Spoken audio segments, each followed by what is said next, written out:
Hi everybody, thank you for joining me once again as I continue to work my way through Norman Geisler and Frank Turek's book, I Don't Have Enough Faith to Be an Atheist, examining it from my atheist perspective. In this video I'm going to cover chapter 11 of the book, which is titled, The Top 10 Reasons We Know the New Testament Writers Told the Truth. You know, when people present things in lists, it's just so hackneyed. I would never do something like that. So even if we accept, as Geisler and Turek would have us do, that the New Testament is essentially historical, how can we be sure that the various authors of the Gospels and epistles that we find in the New Testament weren't exaggerating or embellishing their accounts? Geisler and Turek devote this chapter to 10 reasons why, as they put it, we can be confident that the authors of the New Testament did not play fast and loose with the facts. So, reason number 1. The New Testament writers included embarrassing details about themselves. Geisler and Turek describe what they call the principle of embarrassment, which you may recall from chapter 9 of the book is the 7th test of historical reliability to which they are claiming to subject the New Testament. Quote, "This principle assumes that any details embarrassing to the author are probably true. Why? Because the tendency of most authors is to leave out anything that makes them look bad." And then Geisler and Turek list several examples of embarrassing details about the disciples of Jesus. They are dim-witted, often misunderstanding Jesus. They are uncaring, often behaving callously and insensitively toward others, including Jesus. They are rebuked by Jesus and also by each other, and Jesus even calls Peter Satan at one point. They're cowardly, running away and hiding after the arrest of Jesus. They are doubters, refusing to believe that Jesus has risen from the grave until they see him for themselves. Quote, "What do you think the New Testament writers would have done if they were making up a story? You know perfectly well. They would have left out their ineptness, their cowardice, the rebuke, the 3 denials, and their theological problems, and depicted themselves as bold believers who stood by Jesus through it all, and who confidently marched down to the tomb on Sunday morning right through the elite Roman guards to find the risen Jesus waiting to congratulate them on their great faith. Not if they had any sense of drama." Geisler and Turek are basing their reasoning on 2 faulty assumptions. First, they assume there's no plausible reason for the New Testament writers to have invented embarrassing details about the disciples. But this ignores the value that early Christians with beliefs largely shaped by the Jewish traditions from which many of them were coming, placed on humility and repentance. It wasn't embarrassing to reveal your flaws. It was seen as a sign of good character. Plus, let's not forget that the purpose of the New Testament isn't to make the followers of Jesus look good. It's to make Jesus look good. If his disciples are all sharp-witted people of sturdy faith and strong moral fiber, you can't draw much of a contrast there to illustrate what made Jesus so special. These stories are being told by people cultishly devoted to Jesus. Their aim was to put him over, even if it meant doing it at their own expense. Which brings me to the second faulty assumption of Geisler and Turek, and that is the assumption that it was at their own expense, which of course it wasn't, because the New Testament, including the Gospels, was not written by anyone who actually knew Jesus while he was alive. The authors of the New Testament, the actual authors, the people who actually popularized and spread these stories, told them to each other, and ultimately wrote these stories down, are not the traditional authors for whom the Gospels are named. The people writing the Gospels are not writing about themselves. They're writing down stories that have been passed from person to person orally, and which are designed to convey a narrative about Jesus, and that narrative being that he was better than us, that he was divine, and we are fallen, and we need his help. Finally, any Christian who can't imagine why the authors of the New Testament would invent embarrassing details about the followers of Jesus need to take another look at his or her fucking religion. Is there any human institution that places a higher premium on self-debasement than the Christian church? We are sinful. We are rebellious. We are worthless. Every good thing about us is a gift from God, and every good thing that happens to us is the result of the grace of God, and we'd better not ever forget it. The disciples, the stupid, cowardly disciples, hopelessly lost without Jesus, are the perfect role models. They're the type of people the church is telling us we are. Reason number 2, the New Testament writers included embarrassing details and difficult sayings of Jesus.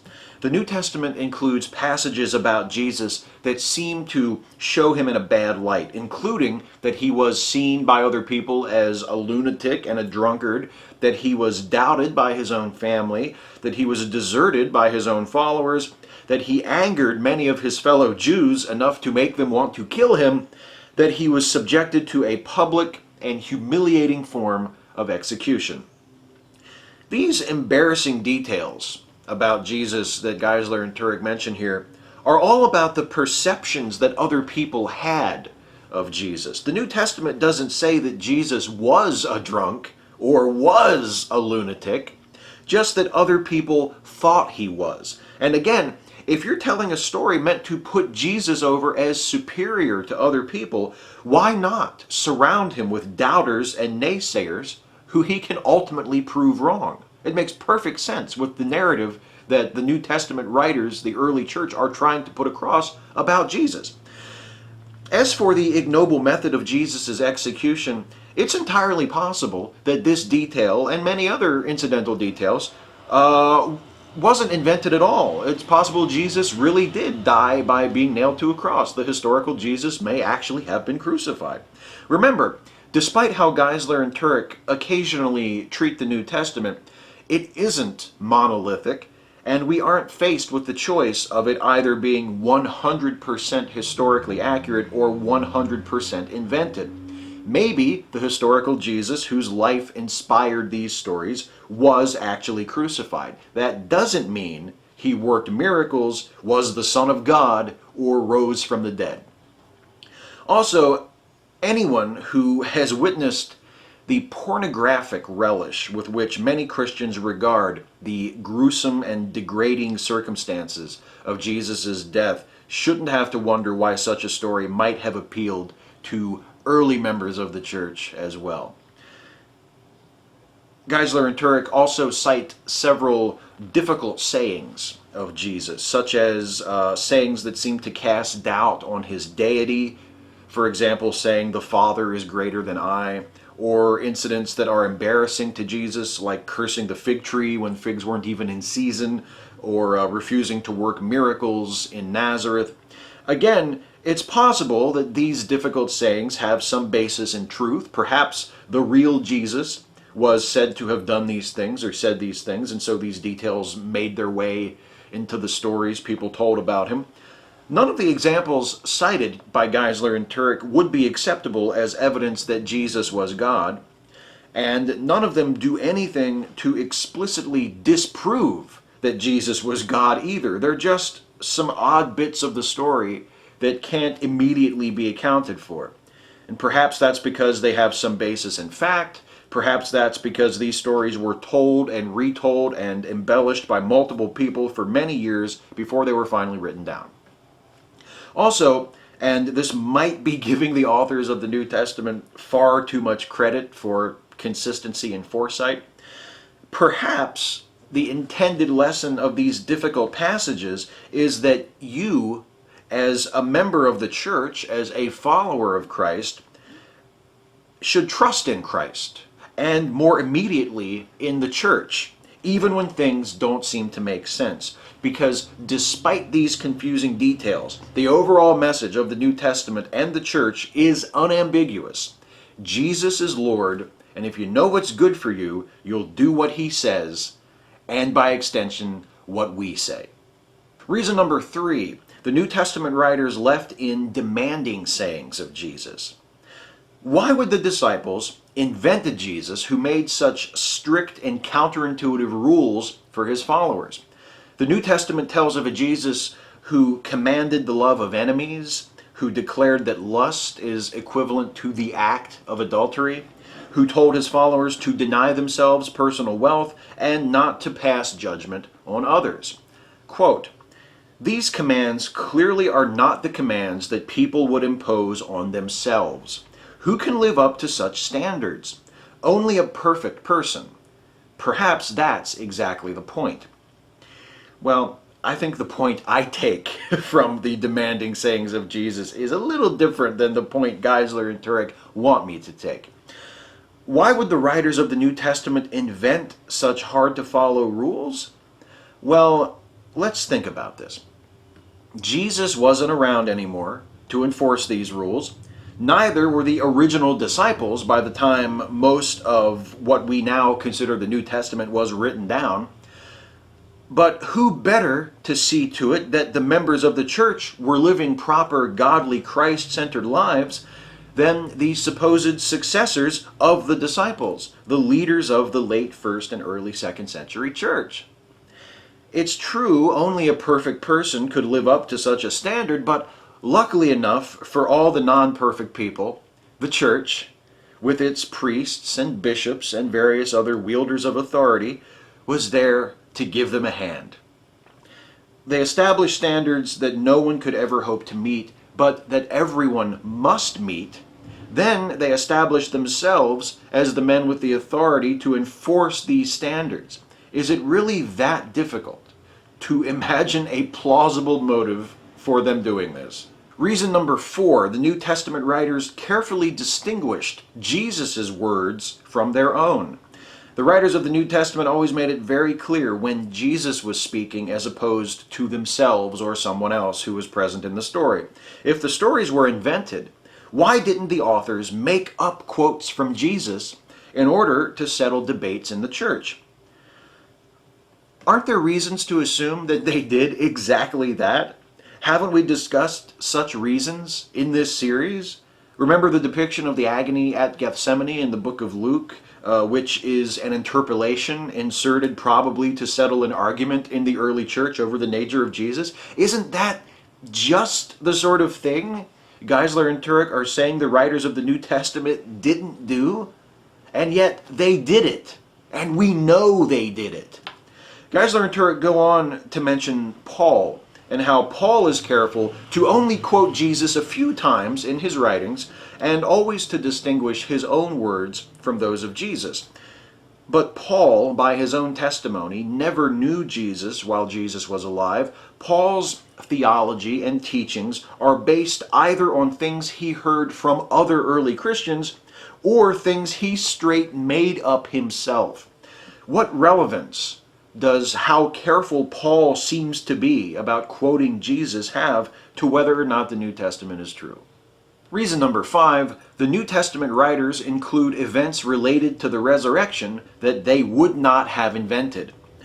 The account of the burial and resurrection of Jesus includes several details that would not have been invented, according to Geisler and Turek, including Jesus being buried by Sanhedrin member Joseph of Arimathea, the first witnesses to the empty tomb of Jesus being women, the conversion of many Jewish priests following the resurrection, and the story in Matthew that Jewish priests, the unconverted ones presumably, paid soldiers to spread the false rumor that the disciples had stolen Jesus' body rather than Jesus having risen from the dead. Well, just as I mentioned with the crucifixion and with some of the strange sayings or actions of Jesus, perhaps Joseph of Arimathea was historical.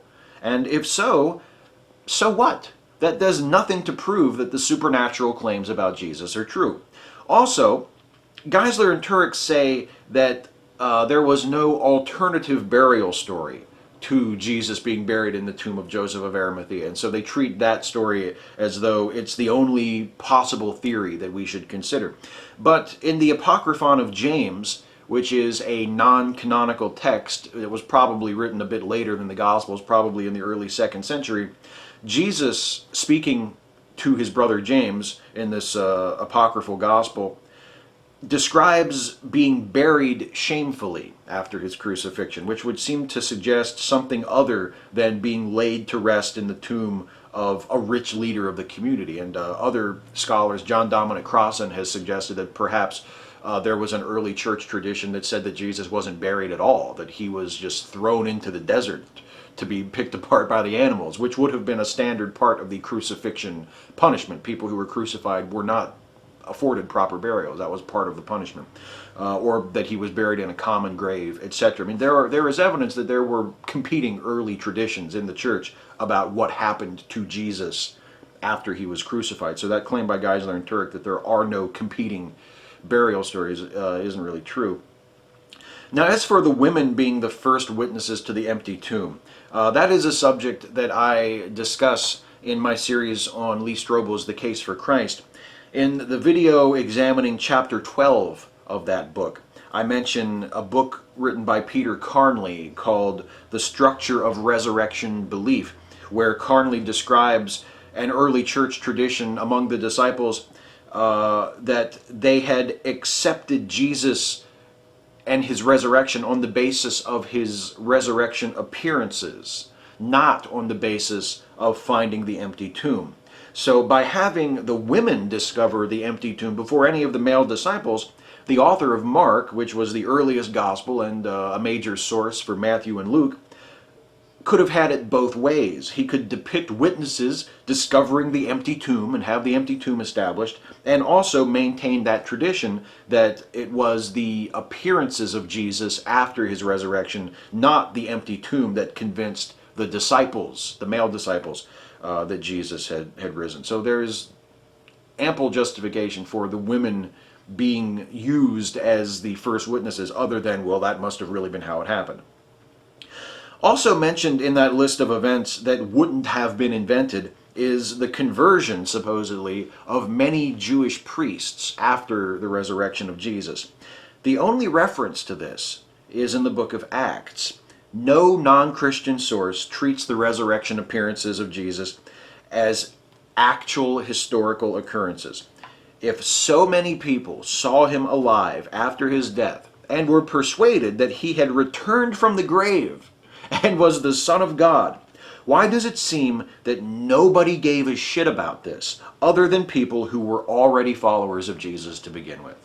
Finally, the story that Jewish authorities paid soldiers to spread false rumors about the disciples stealing Jesus' body and faking his resurrection sounds like just the sort of story you'd want to tell if members of your cult had stolen your dead leader's body to fake his resurrection, and local authorities found out and were telling people about it. Reason number 6, the New Testament writers include more than 30 historically confirmed people in their writings. We've heard this argument before. Sometimes it cites actual places or historically accurate details. Sometimes it cites people that we know were real historical figures. Either way, it's the same reasoning. Some of this stuff is true, therefore it all must be true.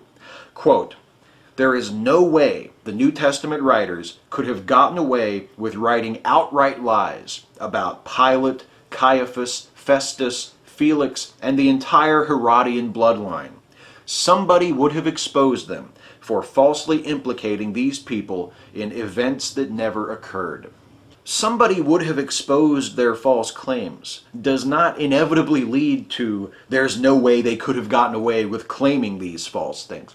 Look at a few examples in our modern media-saturated world of enduring false beliefs. Millions of people use homeopathic remedies to treat illnesses despite irrefutable evidence that they don't work. Many are convinced that George W. Bush or his family or his presidential administration was directly responsible for the September 11, 2001 terrorist attacks. Many are still convinced that Barack Obama was born in Kenya. Some still insist, despite all evidence to the contrary, that Elvis is alive. If false beliefs such as these can still endure when there are plenty of people around who know better, and information has never been more abundant or easier for people to access, is it really so impossible to believe that inaccurate or exaggerated or even entirely fabricated stories involving real people, which many would have known to be false, would have been accepted by some as true in an era before popular media, when our modern concepts of journalism and history and science did not yet exist. Reason number 7, the New Testament writers include divergent details. The fact that the Gospels disagree on some incidental details is actually proof that they were telling the truth, not evidence that they made things up, since it shows there was no collusion among the various Gospel writers to ensure they all told the same story. Quote, "Critics are quick to cite the apparently contradictory Gospel accounts as evidence that the Gospels can't be trusted for accurate information. For example, Matthew says there was one angel at the tomb of Jesus, while John mentions 2. Isn't this a contradiction that blows the credibility of these accounts?" Most critics and skeptics, non-Christians such as myself, don't reject the New Testament as the Word of God because of contradictions in the Gospels on incidental details, like the number of angels. We reject it because of preposterous details, like the presence of angels. Divergent details might help to disprove collusion among the storytellers, but they don't disprove fabrication or exaggeration or embellishment, all of which are far more plausible explanations for the New Testament than "it must all be true." Reason number 8. The New Testament writers challenge their readers to check out verifiable facts, even facts about miracles. Geisler and Turek reiterate some previously cited examples of the New Testament writers inviting their readers to check up on them. Luke asserting his accuracy to Theophilus, Paul claiming there were 500 eyewitnesses to the resurrected Jesus, etc. And then they add another. Paul, writing in 2 Corinthians, reminding his readers, the people he was actually writing that letter to, the Corinthians, that he personally performed miracles for them while he was among them. And Geisler and Turek say, quote, "Now, why would Paul write this to the Corinthians unless he really had done miracles for them?" So the options Geisler and Turek have given us are these. Either Paul is making up a story which he knows the Corinthians will reject, or Paul is telling the truth and he actually did perform miracles. But what about the possibility that the Corinthians thought Paul had performed miracles? They sincerely believed Paul had performed miracles, and perhaps even Paul himself thought he had performed miracles, but no miracles were, in fact, performed. There are many Christians today, all over the world, including here in the civilized, sophisticated, educated West, who believe with absolute conviction that they have witnessed miracles, signs, and wonders performed at their churches. I don't think miracles, signs, and wonders are occurring in their churches or in any churches, not today, not in Paul's day, not ever. There's no evidence that that has actually happened. There is evidence that lots of people believe that it has happened. Reason number 9, New Testament writers describe miracles like other historical events with simple, unembellished accounts.